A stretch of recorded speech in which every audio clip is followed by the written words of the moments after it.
Olá, começa agora mais um Entrevistas DPE. Eu sou o Thiago Cortes e o assunto de hoje é sobre os sintomas do climatério e como cuidar da saúde da mulher. Quem vai explicar sobre isso é a ginecologista e professora da Universidade Federal de Roraima, doutora Luciana Arcoverde. Seja muito bem-vinda, doutora. Ô Thiago, muito obrigada. Prazer enorme estar aqui, mais uma vez na Defensoria Pública, falando sobre saúde da mulher. É um prazer imenso poder contribuir com a saúde das mulheres no nosso estado. Então, você já ouviu falar do climatério? Ela é uma fase natural da vida da mulher marcada pela diminuição gradual dos hormônios que regulam o ciclo menstrual, trazendo diversas mudanças no corpo e na mente. E neste episódio abordamos esse tema com a doutora Luciana Arcoverde, ginecologista, especialista em saúde da mulher. Então eu gostaria que a senhora começasse explicando em que momento tem uma idade certa ou que se espera que a mulher comece a entrar na menopausa e comece a surgir os sintomas do climatério? A primeira coisa que a gente vai ter que fazer é uma denominação. A gente precisa separar duas entidades. Uma identidade que é a questão da menopausa e a outra que é o climatério. A menopausa ela é uma data, é o final da última menstruação. Ou seja, é quando aquela mulher ela não vai ter mais menstruações. É como se fosse um episódio de finalização da vida reprodutiva dela.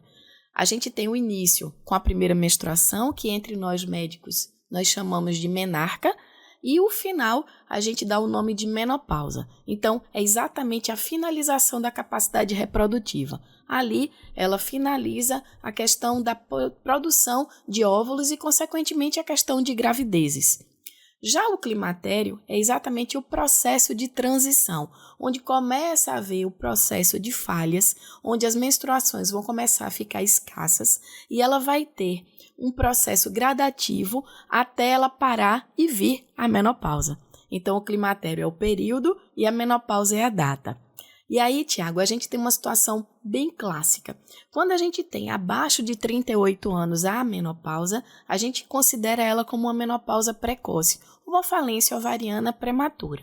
E quando a gente tem uma situação a partir dos 45 anos, é o que a gente chama do climatério, que gradualmente vai culminar na menopausa. Essa variação, a partir dos 45 anos, ela é muito natural. É uma transição que vai acontecer na vida de todas as mulheres. Eu acho essencial que a gente possa discutir esse assunto aqui na Defensoria para a gente poder tirar o estigma e aquela ideia de que climatério e menopausa é uma coisa terrível e um sinal de decadência para a mulher. Isso. E a questão do climatério, quais são os principais sintomas que já vão avisando que a menopausa está chegando? Existem coisas clássicas. Uma delas são os fogachos. Eu acho que você já deve ter ouvido falar. Minha mãe está nessa fase. Pronto, eu acho maravilhoso quando vocês, filhos, vivenciam o que é a situação. Porque nada melhor do que o exemplo dentro de casa. Então, é uma situação onde uma mulher apresenta ondas de calor, essas ondas de calor principalmente do tórax para a cabeça, onde ela depois apresenta uma sudorese, ela transpira muito. E essas ondas de calor, elas vão se tornando cada vez mais frequentes, e principalmente durante a noite. E essa onda de calor ela é tão desagradável que faz com que a mulher não tenha uma qualidade de sono boa. Então, ela passa a noite inteira acordando suada, ela se descobre. Aí depois ela fica extremamente molhada do suor, aí ela se cobre. Então ela passa a noite inteira ligando e desligando ventilador, ar-condicionado, cobrindo e descobrindo. E com isso o sono dela é péssimo, no dia seguinte ela precisa render e ela não rende. Então, a primeira coisa que a gente percebe entre essas mulheres de queixa é exatamente a onda de calor que a gente chama de fogacho. Outra coisa que é muito comum entre as mulheres é exatamente a irregularidade da menstruação. E como é que a gente vai dizer isso para a mulher? Ela vinha com o ciclo menstrual todos os meses e depois ela começa a apresentar falhas. As menstruações não vão vir. Então, essas duas situações, a princípio, são as mais marcantes. A senhora falou sobre essa questão dos filhos acompanharem nesses processos nas mães. E um dos presentes que ela mais gostou que eu dei a ela esse ano foi um leque. Um leque muito grande. Pra ela foi um alívio quando Nossa. eu dei um leque, porque ela pode andar pela casa se abanando todo. Nossa, o leque foi legal, mas eu vou sugerir que você a leve ao ginecologista, que vai ser muito Ela já faz melhor. acompanhamento. Então, assim, por ela já fazer esse acompanhamento, o leque foi um alívio momentâneo. Foi a ali. cereja do bolo. Foi. Ela já faz esse acompanhamento. E por ter o sono desregulado devido ao climatério, eu percebo na minha mãe, não sei se é particular dela, algo que quando ela não tem uma rotina de sono adequada, ela tem crise de enxaqueca. Então, isso é comum ter esses outros sintomas correlatos devido ao climatério? Vamos enumerá-los.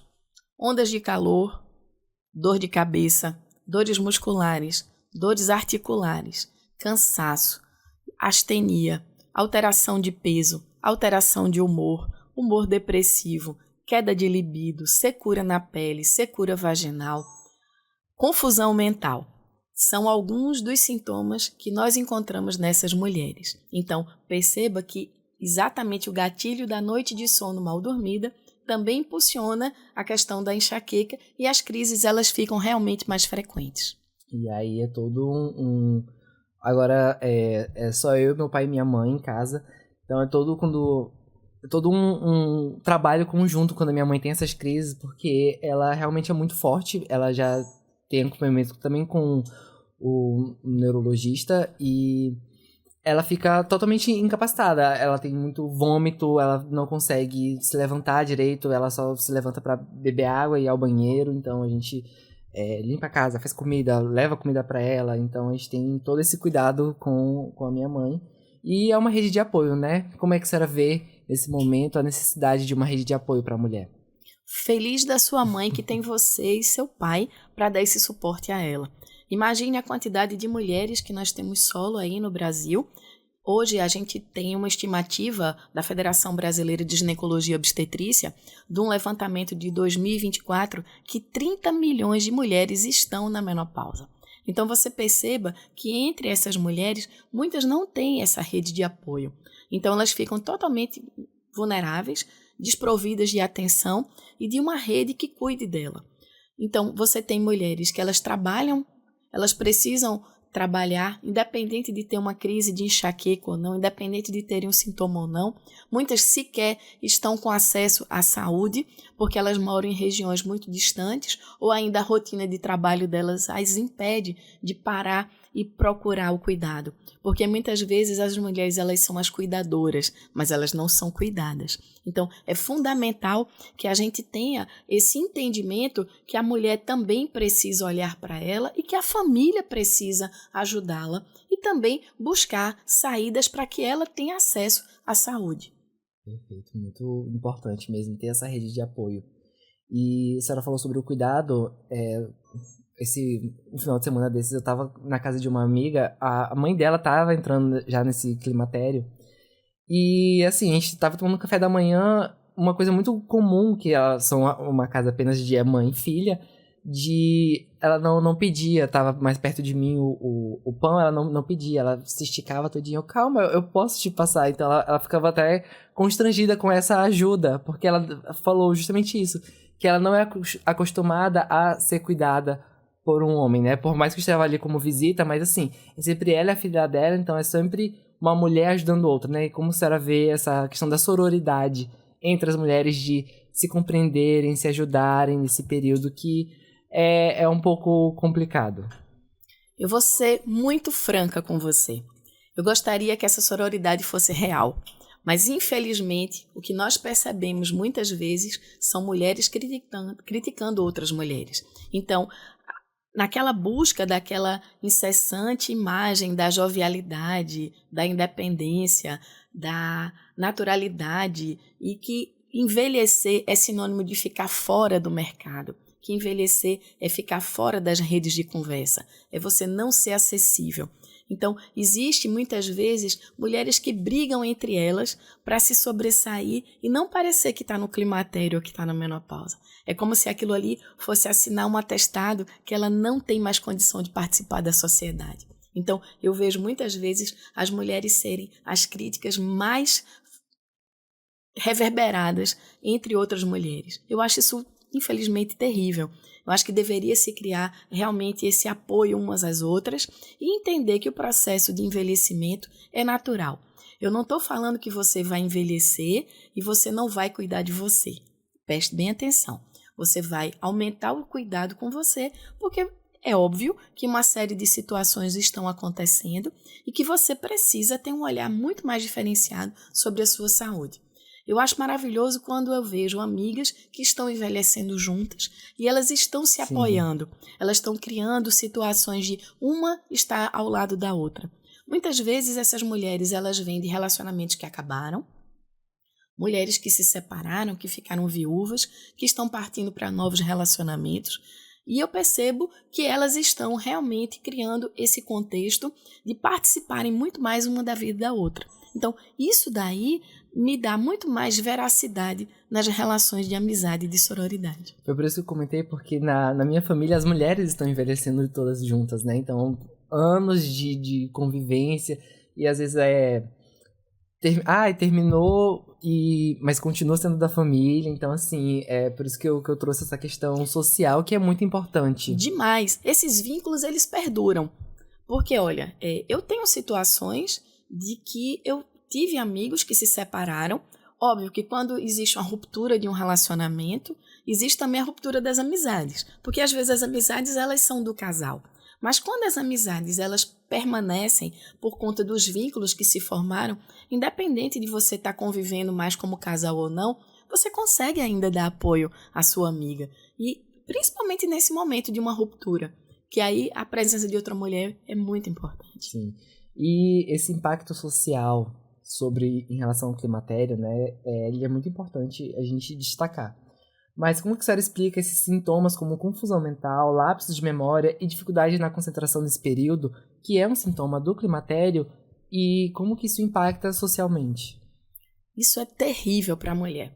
Você imagine uma mulher que ela está no auge da sua capacidade de técnica, de social, de chefia, ela está ocupando um cargo alto, né? Ela pode ser uma defensora, por exemplo, a gente está na defensoria, e de repente ela está numa reunião entre os seus pares e ela esquece algo. Dá um branco, é como se desse um colapso, né? Um curto-circuito, e ela não lembra o que ela precisa falar. É uma situação de muito desespero para essas mulheres. Essa confusão mental é exatamente pela falta do estrogênio. E isso daí faz com que muitas mulheres elas comecem a questionar a sua capacidade cognitiva. Então, ela começa a dizer assim, será que eu não estou mais capaz? Será que eu preciso sair de cena? Será que as pessoas estão percebendo? E ela fica muito insegura consigo mesma. Então, isso daí também é uma situação que pode ser revertida com os cuidados para essa mulher climatérica e na menopausa. A senhora falou vários sintomas, citou vários, esse último sobre essa confusão mental. E qual seria o principal alerta para essa mulher buscar uma ajuda médica com uma ginecologista? Existem várias coisas. Primeiro que o cuidado da saúde da mulher não vai começar no climatério. Sim. A primeira coisa que a gente tem de cuidado é quando ela ainda está dentro do útero da mãe, quando a mãe faz o pré-natal. Então, esse cuidado já é intraútero, né, Tiago? Então, a sua mãe fez o seu pré-natal, a minha mãe fez o pré-natal quando estava grávida de mim. Então, o cuidado começou enquanto a gente ainda era um bebê. Então, aquele cuidado da primeira infância, da juventude, da adolescência, quando você vacina, por exemplo, uma adolescente contra o HPV, quando ela inicia atividade sexual usando preservativo e métodos contraceptivos seguros para que não haja uma gravidez na adolescência, quando ela tem acesso a um rastreio de câncer de colo de útero, depois, mais tarde, quando ela tem acesso ao rastreio do câncer de mama, posteriormente, o rastreio ao câncer de intestino.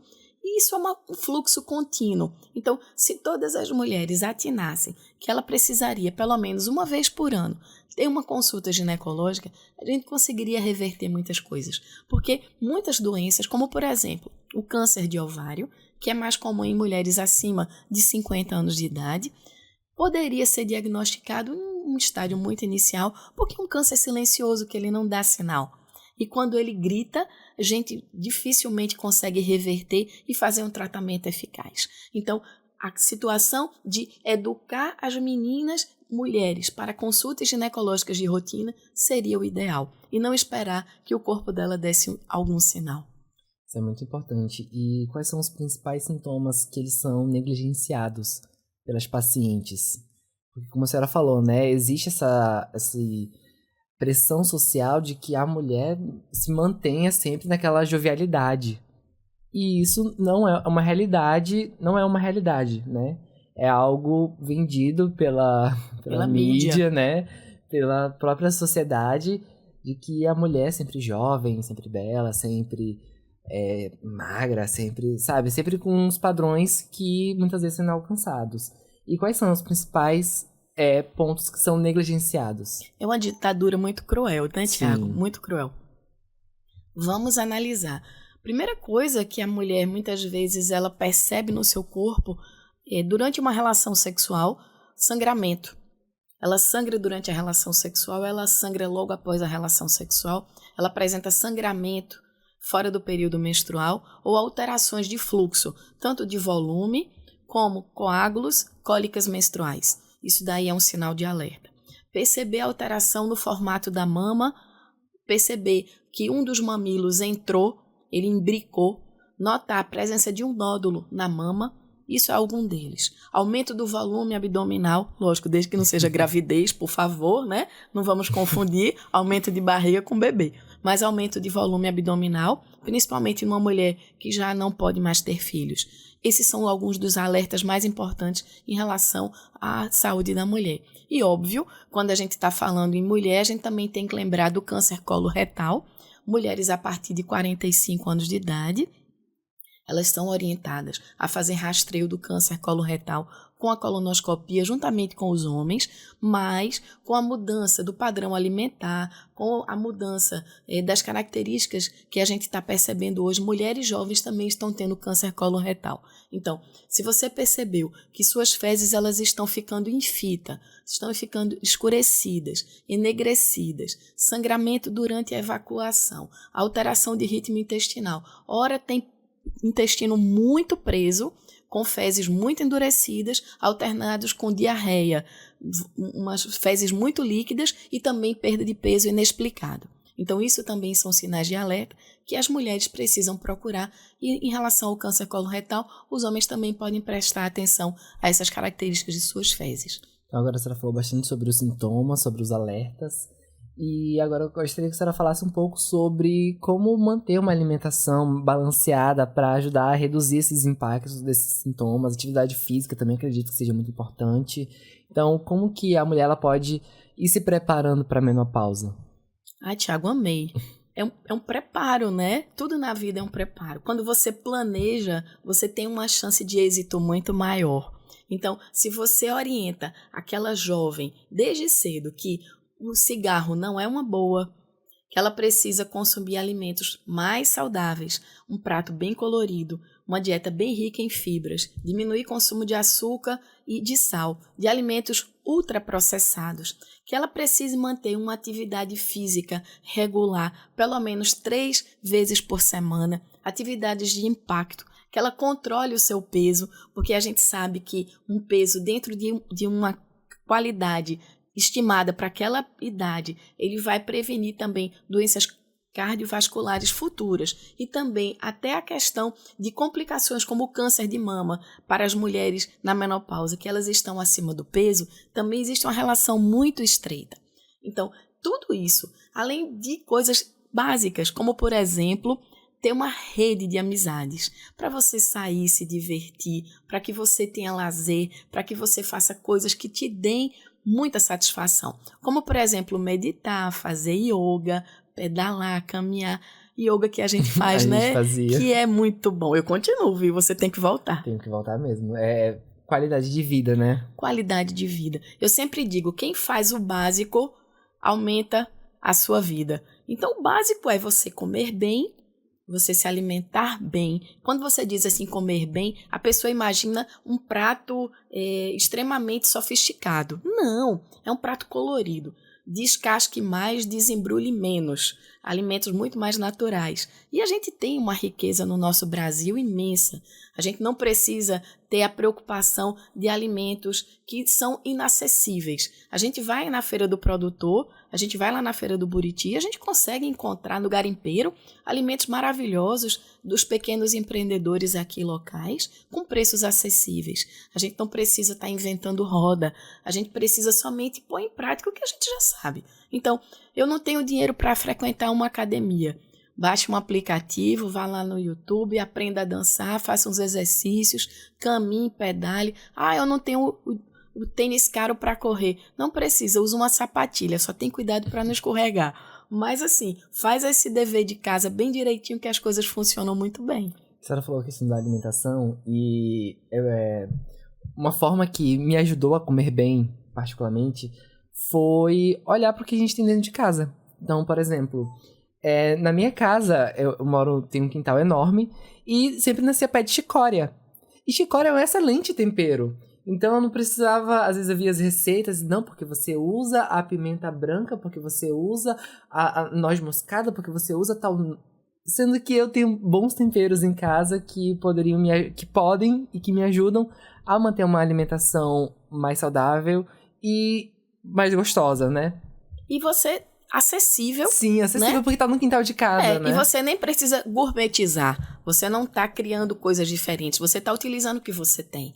Então, por que não usá-los? E por que não inventar essa forma de olhar para o que você tem e valorizar o que você tem? Perfeito. E em casos de... Outra coisa também sobre a reposição hormonal. Que, claro, é repassado por um médico da área. E o que eu percebi com as mulheres da minha família que estavam envelhecendo é um certo tabu. Será que eu tomo? Será que eu não tomo? Será que eu faço reposição hormonal? Será que eu não faço? Será que depois vai ser pior se eu fizer agora a reposição hormonal?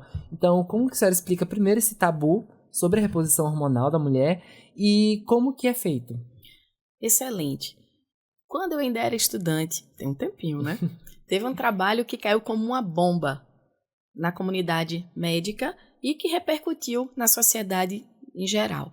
Era o trabalho WHI, onde mostrou que mulheres que estavam fazendo terapia de reposição hormonal, a terapia hormonal, elas tiveram um aumento de trombose, de problemas cardiovasculares, de infarto e câncer.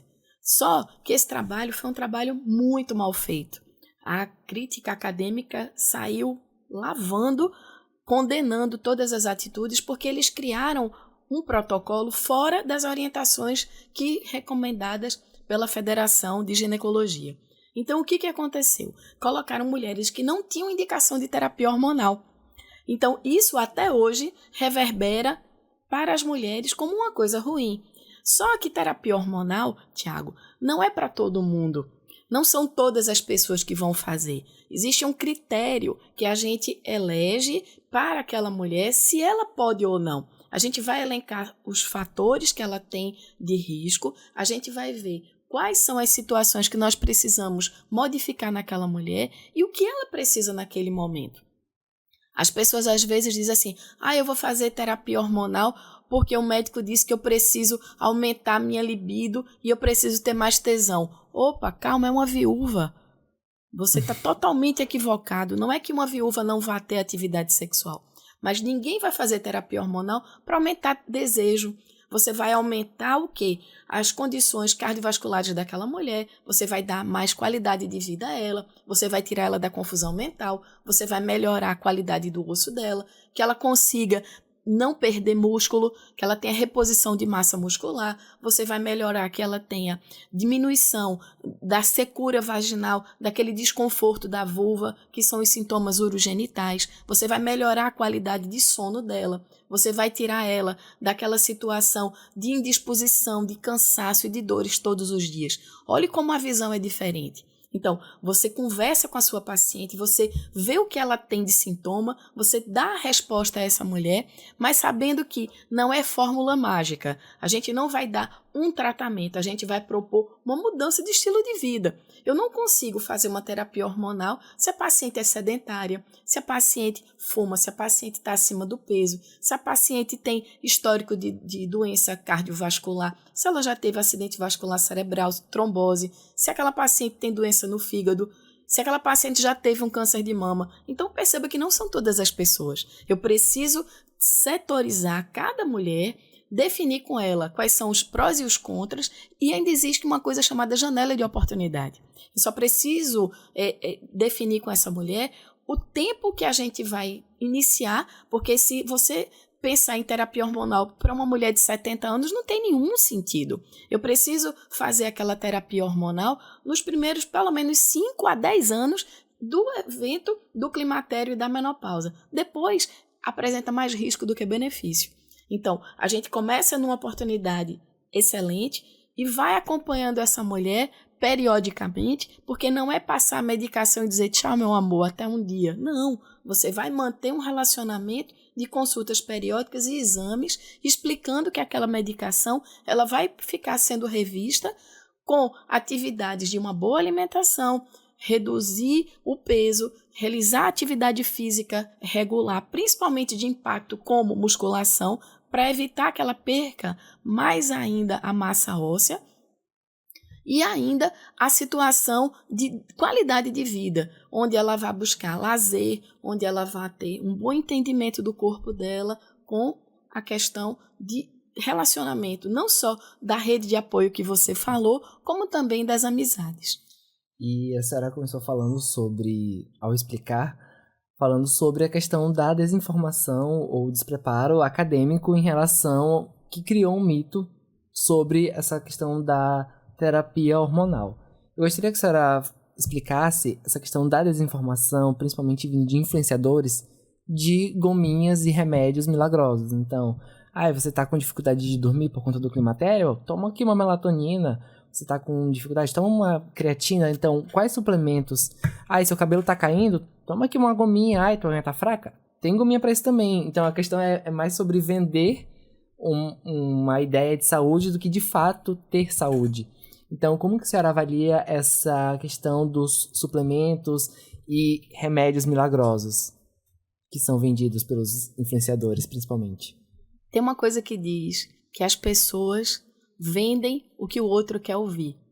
Então, se eu disser para você, Thiago, eu vou te passar algo que você vai ter vida plena, que você vai ficar sarado, que você vai ficar disposto, que você não vai envelhecer, você vai parar no tempo.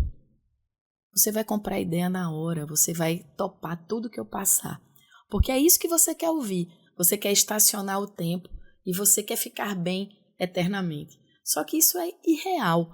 Isso não vai acontecer, porque o processo de envelhecimento é uma coisa que vai acontecer para todo mundo. Agora, você vai ter mais atenção ao seu corpo. Então, você pode sim utilizar com suplementos, você pode usar medicamentos, mas tudo com supervisão médica. Você não pode se automedicar, nem você tá pegando a receita da tua vizinha para utilizar. Nem tampouco tá indo para Instagram para estar ouvindo, pessoas que muitas vezes são atores e atrizes que estão ali passando uma ideia de que eles vivem aquilo.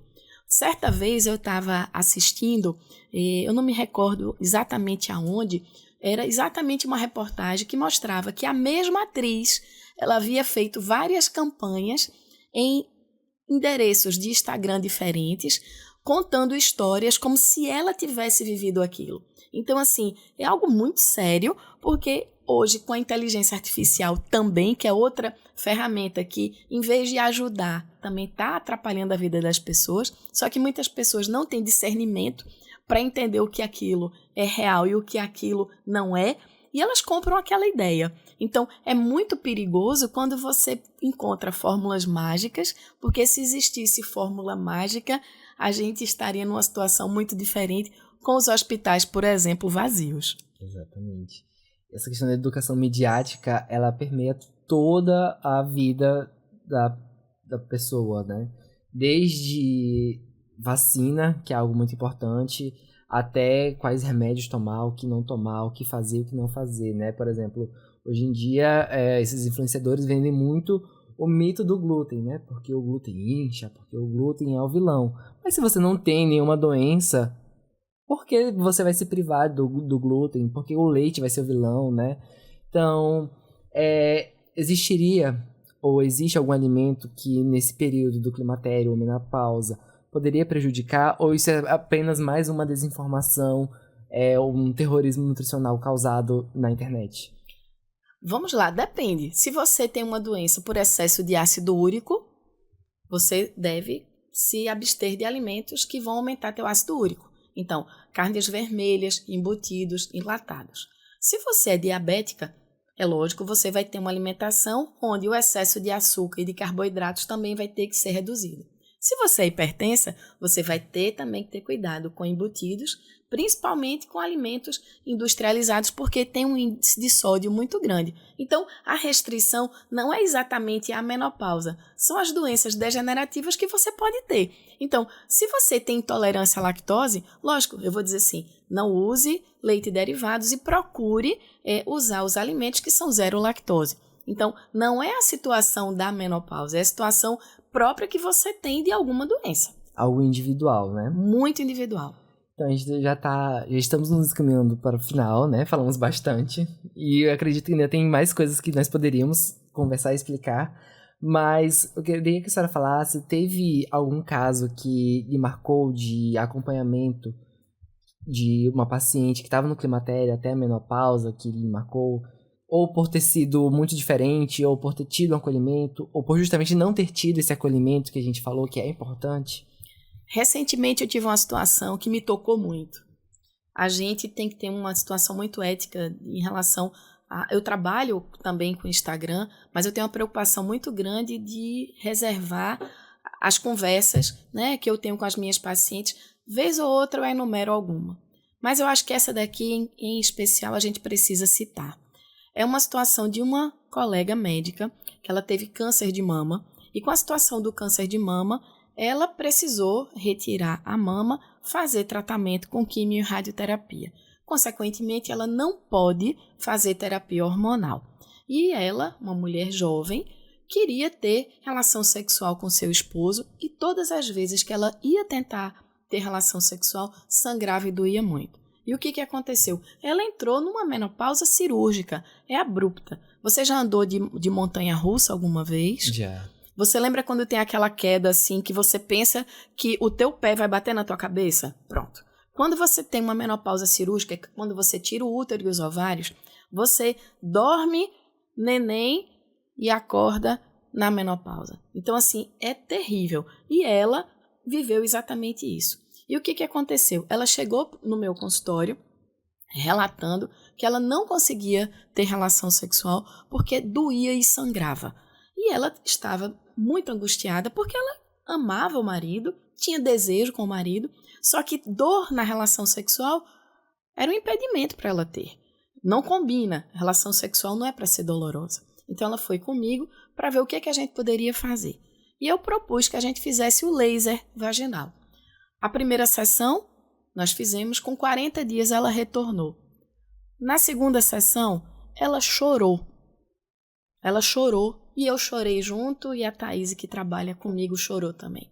Da satisfação dela em conseguir ter tido uma relação sexual sem sangrar, sem ela ter desconforto e que ela conseguiu novamente ter prazer sexual. Então, aquilo ali para mim foi melhor do que qualquer coisa.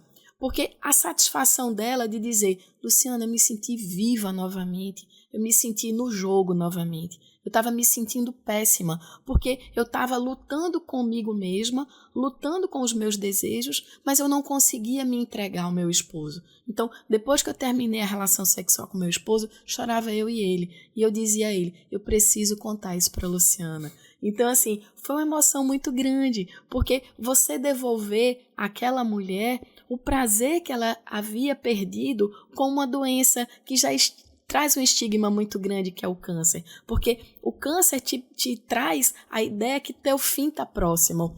E aí teu fim está próximo e teus últimos dias você não ter prazer de você ser mulher. E a gente conseguiu reverter tudo isso, terminamos o tratamento dela e ela está muito bem, obrigada. E essa é uma história que eu queria dividir com vocês, que nem precisamos fazer terapia hormonal, porque ela não podia, mas nós conseguimos trazer essa mulher satisfação para a vida pessoal dela. Esse método que a senhora falou do laser, seriam métodos alternativos ou seriam, não necessariamente alternativos, mas métodos especializados para cada pessoa? A gente pode utilizar o laser vaginal para várias situações. Em especial, essa mulher que ela tem câncer de mama ou teve câncer de mama e que não pode fazer terapia hormonal, é um deles.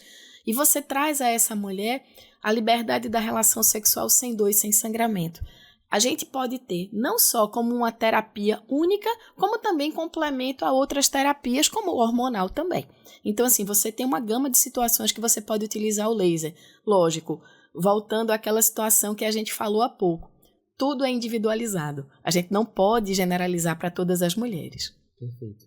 E qual é a sua concepção sobre a dignidade de viver o climatério, o acolhimento, a autonomia? O que ainda falta para que a mulher seja, como eu falei, tenha dignidade, tenha autonomia e seja acolhida? O que a senhora percebe que ainda falta?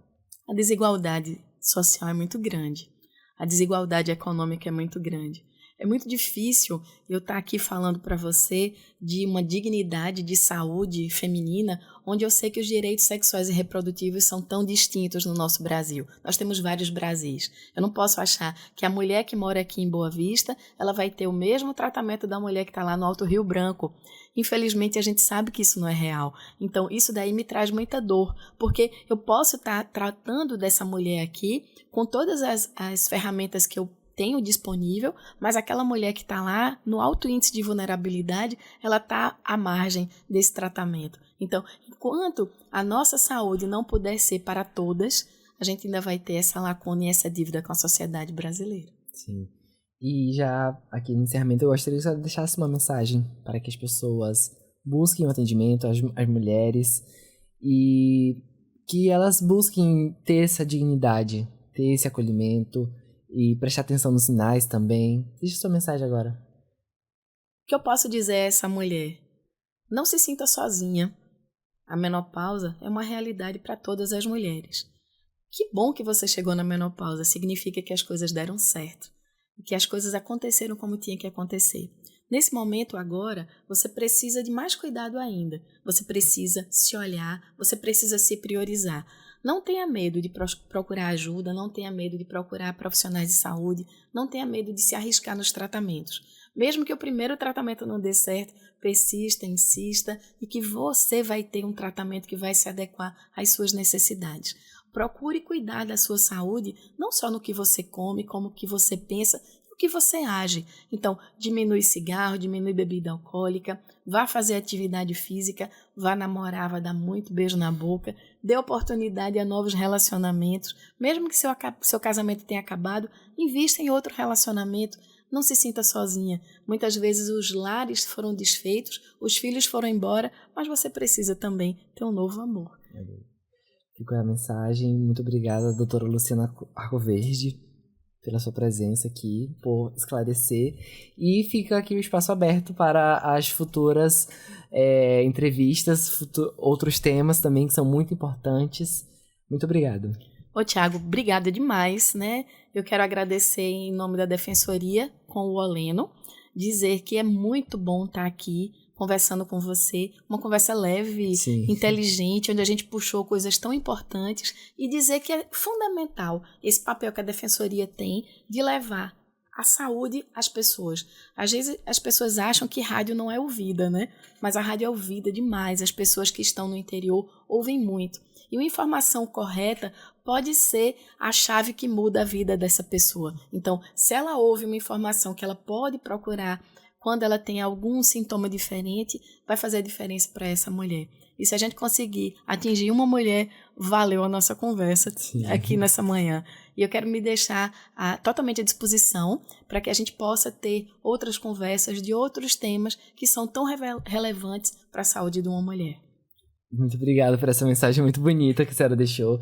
Realmente a rádio ela tem um impacto muito grande que a gente sequer imagina.